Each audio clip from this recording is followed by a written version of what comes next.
Hello, welcome back to our channel. నేను మీ సువర్ణని. ఈరోజు ఒక వీడియోతో మీ ముందుకు వచ్చాను.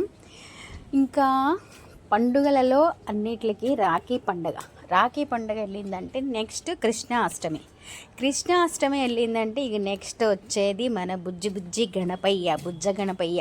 గణపయ్యని పూజించటంలోని అన్నిటికీ శుభాలకి చిహ్నంగా వినాయకుడిని పూజిస్తారు. ఆ వినాయకుడికి సంవత్సరానికి ఒక్కసారి మనం మట్టి విగ్రహం తీసుకొచ్చి ఇంట్లో పెట్టి పూజ చేసుకోవాలి. పూజ చేసుకుంటే మనకి అన్ని శుభసూచికలే.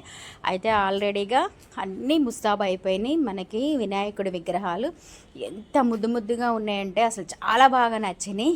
ఒక్కొక్క రూపంలో ఉన్నాయి. ఎంత బాగున్నాయి అంటే అంత బాగున్నాయి. అసలు అన్నీ తీసుకోవాలన్నంత ముద్దుగా ఉన్నాయి. అసలు వినాయకుడిని తయారు చేయడంలో వాళ్ళ చేతి నైపుణ్యం ఎంత బాగుందంటే అంత బాగా చక్కగా తీర్చిదిద్దారు. అలానే కిరీటము, డ్రెస్సు కలరు, చేతిలో ఉన్న అస్త్రాలు చాలా అంటే చాలా బాగా నీట్గా చిత్రీకరించారు.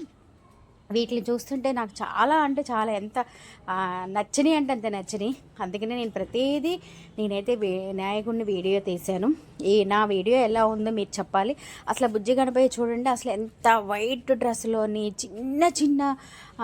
అసలు చిన్న ఆకారంలోని ఒక ఫేస్ని ఎంత బాగా చిత్రీకరించారంటే అంత బాగా మళ్ళీ ఆ ఒకదానికి సంబంధం లేకుండా డిఫరెంట్ రూపాలతోని రంగులు చూడండి. ఆ కిరీటంకి బదులు అలాగా చుట్టినట్టుగా అంటే హిందూ సాంప్రదాయం కింద నెత్తి మీద వైట్ డ్రెస్లోని అలాగా ప్రతి ఒక్క రూపంలో ఉంది. నాకైతే ఎంత బాగా నచ్చిందో బుజ్జి గణపయ్య అది చూడండి. ఇట్లాగా ఉయ్యాలలో ఊగినట్టుగా చాలా అంటే చాలా బాగున్నాయి ఈ బుజ్జి గణపయ్యలు.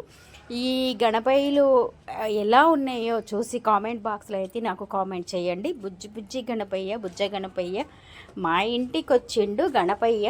మళ్ళీ సంవత్సరానికి ఒక్కసారి వచ్చే గణపయ్య, ప్రతి సంవత్సరం కొలిపే గణపయ్య, బుజ్జ గణపయ్య, మా గణపయ్య. జై